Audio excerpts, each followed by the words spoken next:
Thank you, Mr. Johnson. I just want to say one last thing. I understand that our chairman has sent a letter to the Justice Committee, along with Mr. Gowdy, asking for the Justice Department committee, to look into Hillary Clinton and all the stuff that happened with Hillary Clinton and the FBI. Hillary Clinton lost the election. Flat news bulletin, breaking news. Hillary Clinton lost the election. Donald Trump won. Investigate the winner.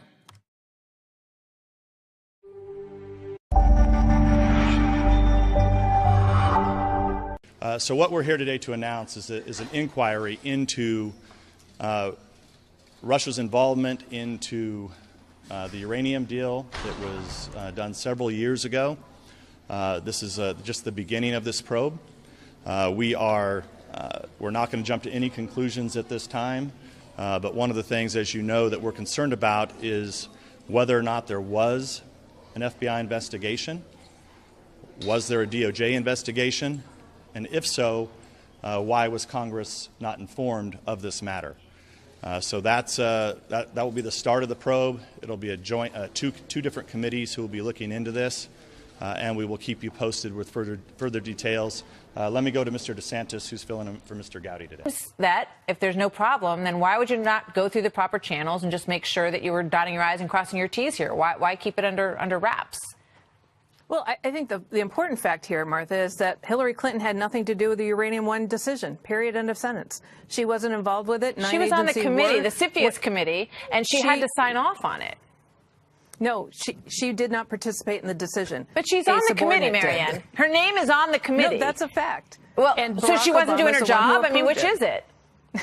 No, she did not participate in that decision. But doesn't that seem rather convenient to you that she decided not to participate in this particular decision when she's on that board? That doesn't smell a little funny to you? Well, you're either saying she recused herself, and rightfully so, given the circumstances that was just outlined in the previous segment, or if she had participated in it, there'd be something nefarious in it. So which one is it? But did she recuse herself specifically because her husband was giving speeches and because there were interactions with these companies? That's why? I don't know the circumstances, Martha. In terms of the speeches, I do know there was a process where President Clinton would check speeches and other things. It is probably better at this point to disclose it if it has not been. But in terms of her participation, I don't know the reason she didn't, but she did not participate in the decision. David, it feels like, you know, the same old, same old. They play by their own rules a lot.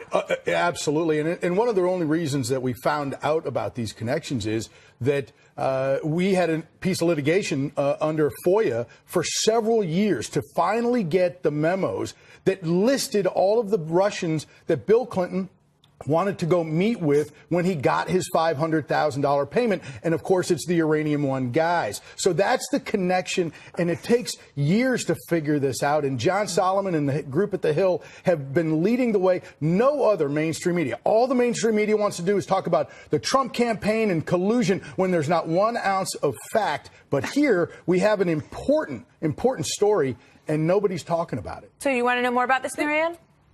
Well, I mean, first of all, in Bret Baier's segment earlier this evening, and by Peter Schweitzer's account where he was interviewed, the people that you're pointing fingers at did not donate money until 2007. So in 2007, she was gearing up for a presidential race against Barack Obama. She was not Secretary of State. So those are the facts here. And I don't think you can, what you're trying to do here is kind of muddy the waters and try to conflate Uranium Actually, that's One what the Clinton defense team does. Hold on, David. The Clinton defense team muddies the water. The Clinton defense you are trying to conflate the Uranium One with Robert Mueller's investigation. And Robert Mueller's investigation is the United States of America against Russia and Vladimir Putin, not Democrat versus Republican. Hold on, guys. But Marianne, if that includes, which obviously it does, because they're in the middle of that investigation, and every American should want to understand any influence that Russia wants to have. But that also happens to go into this other avenue with Tony Podesta. So that's where it's going, because that's what happens when you have these investigations. Martha, I agree with you, and that's fine. And Tony Podesta, it's well known, did business with Paul Manafort. That is a fact. It's a well-known fact and has been reported for some time. And it appears he has a fair problem, just like Manafort and General Michael Flynn, none of whom registered. All of them did it retroactively. That's a felony. That's a problem. That's serious. So I love the fact that Robert Mueller isn't going down all the avenues here, and it has nothing to do with party. All right, we started with Marianne. We're going to end with David. David, final thought. First of all, Robert Mueller was the FBI director when this investigation seemed to have been covered up by the Obama Department of Justice. Eric Holder seems to have put this thing under a rug, and they didn't tell Congress, they didn't inform Congress when this important decision about Uranium One's purchase was going on. No one in Congress knew about it. That's why this stinks to heaven. That's why Jeff Sessions must appoint an independent counsel other than Robert Mueller to investigate this. We're going to leave it there, guys. Last point. In 2015, there were letters sent on this matter by members of Congress, the Oversight Committee. They have yet to have a hearing. They might have it now, whereas the investigation in Russia started all of this in came up from the Hill story, which said that there was an ongoing FBI investigation investigation while this process of approval was taking place, but the guys on the committee didn't know about it. So thanks, you guys. She is accused of doing favors while Secretary of State in exchange for contributions to her family's charitable foundation for lucrative speaking engagements for her husband. In some cases, Mrs. Clinton's accused of covering up her behavior by failing to disclose the monies received. And today we learned that Clinton charities are now refiling 5 years' worth of tax returns after a Reuters review found errors in how they were reporting donations. Today, Mrs. Clinton's campaign spokesman responded saying, quote, "No one has produced a shred of evidence that Hillary Clinton ever took action as Secretary of State in order to support the interests of donors to the Clinton Foundation. There may not be a smoking gun, but there is certainly a circumstantial case. Exhibit A for Mrs. Clinton, uranium. You know, the stuff we use for nuclear energy and bombs. You might imagine it's a hot commodity. And guess who has a fair amount of it? We do, the United States of America. But thanks to a deal approved in part by Mrs. Clinton's State Department, we no longer control at least 1/5 of our capacity, perhaps more. Instead, the Russians do. That's uranium inside the United States, and its new owner is a Russian company called Uranium One that's owned by Russia's nuclear agency. So why would the U.S. allow Russia to take control of so much American uranium? Good question. And some lawmakers asked it and objected to this deal at the time, saying, why would we do this? But in June of 2010, the Obama administration signed off. Not just Mrs. Clinton, but it included her. It was a committee that includes the Attorney General, the Secretaries of Treasury, Defense, Homeland Security, Commerce and Energy, and, of course, the Secretary of State. That same month, Bill Clinton suddenly received a $500,000 speaking gig in Moscow by a Russian bank that wanted this deal and badly. And the company that took control of so much of America's uranium, well, they were big Clinton fans, donating at least $2.35 million to the Clinton Global Initiative from 2009 to 2012. Donations, as it turns out, the Clinton charity did not disclose. In fact, the donations were only unearthed after Clinton cash author Peter Schweitzer dug up tax records of a foreign foundation up in Canada that happened to show these payments to the Clinton charity. And in the end, with the deal signed off on by Secretary Clinton, we are looking at real questions about whether the United States of America is now sending American uranium through Russia onto Iran. Let's talk about the big story of this week. You know, we've been going over how during the Obama administration, why did they okay that Uranium One deal? Because there's an FBI informant inside the operation here in the United States, the uranium operation, who's feeding to the FBI. There's bribery going on here. There's all sorts of stuff that is so illegal. He talked undercover with the FBI for 5 years, and then when it was all done and they approved the deal, he goes, "Why'd you do that? I can't believe that. I'm going to tell my story." Brian, he wanted to blow the whistle a long time ago, and that's when they slapped that gag order on him. They did, and not only that, he felt, according to his attorney, he felt threatened by the Russians as well as the previous administration. Here's Victoria Tenzing talking last night. He was furious when the CFIUS decision was made to sell to the Russian companies the 20% of our uranium.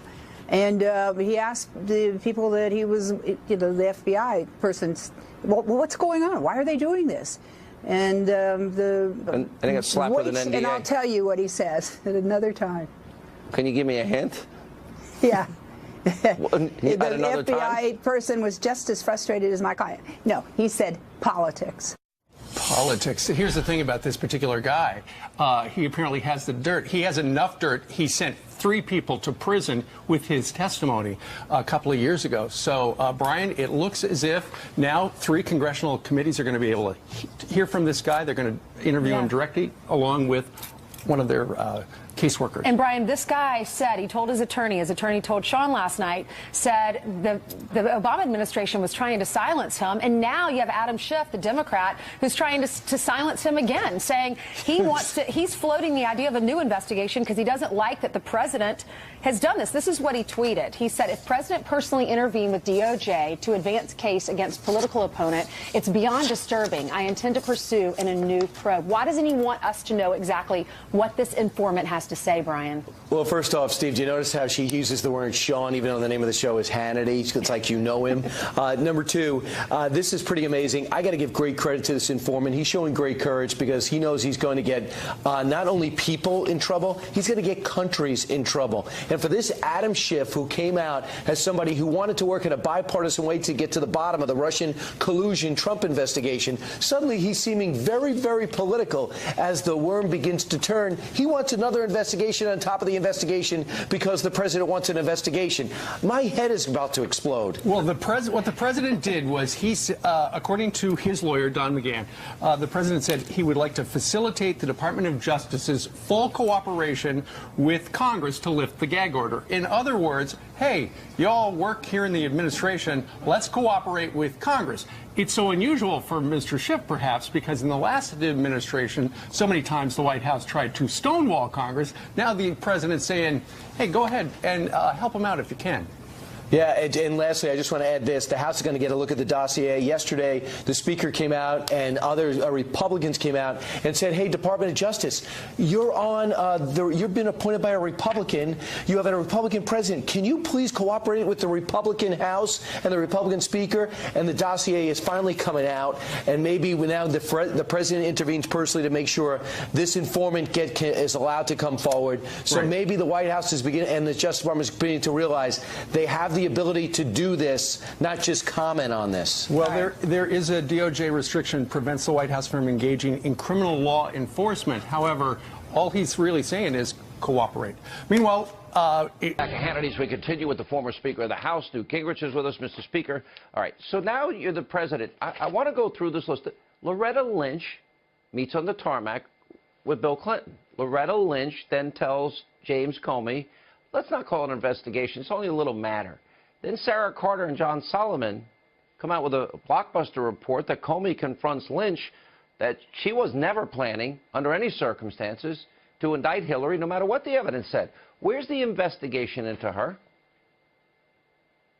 Well, what's amazing to me about the Republican passivity here is that Senator Feinstein, the ranking Democrat in the Intelligence Committee, said last week after Comey's testimony, you know, we really have to look into exactly what was going on with Loretta Lynch and with with President Obama. Now, I was waiting for one of the 2 intelligence chairmen in the House and Senate to get up and say they're opening a new investigation into exactly what Loretta Lynch said to Comey, what they put in writing, whether or not she in fact had briefed President Obama. I mean, I don't understand the Republicans allowing the left to define what these investigations are about, particularly when you have Senator Feinstein, the ranking Democrat, very respected senior Democrat from California, who is saying, look, this is so weird, we have to look into it. Fine, let's look into it. All right, let me ask this. So you got Rosenstein, who we talked about earlier, recommends the firing of Comey. Now we're going to investigate the obstruction because the president fired Comey on their recommendation. Then you got Mueller. Let's see, he's hiring Hillary Clinton's attorney on the Clinton Foundation to deny Freedom of Information Act requests. Then you got all these other people. He's got 13 high-powered attorneys. One guy, I think, argued before the Supreme Court 100 times. And so many of them donated to Clinton and Obama. Now, why do I think the deck is stacked? Should Mueller, should Rosenstein recuse themselves? To me, absolutely yes. And especially all of their connections to Comey, who leaked to get the special counsel. Well, Look, first of all, under the Justice Department's own rules, Mueller has a legal obligation to recuse himself from anything involving Comey, which also makes you wonder, why would they have picked a guy who's Comey's close friend to investigate a situation which inevitably involves Comey? And this whole thing stinks. But in addition, I think you've got to look at this and recognize, and I said this to several audiences today, I said, look, they're going to get somebody. I don't think they'll get the president, but they're going to get somebody, and they're going to get him for something. And they're probably going to go to jail because there are too many lawyers who are high-powered to go home without a scalp. This is like watching in the old-fashioned Western movies. This is an Indian hunting party. They're out looking for a couple scalps. There's got to be a Scooter Libby. And they're not going to go home till they get some. That's right. Let me ask you this. My advice has been, by the way, be very careful. Yeah. Go ahead. Why hasn't the president gotten rid of, and I talked to people at the White House just this week, a number of people confirmed, there are a ton of Obama holdovers. These people, we haven't gotten to the leakers. We haven't gotten to those people that do this day in and out and day out. Why not? Well, let me say, even though I wrote a book called Understanding Trump, I don't understand. This is so obvious. I don't mean to laugh. That's sad. I'm serious. What?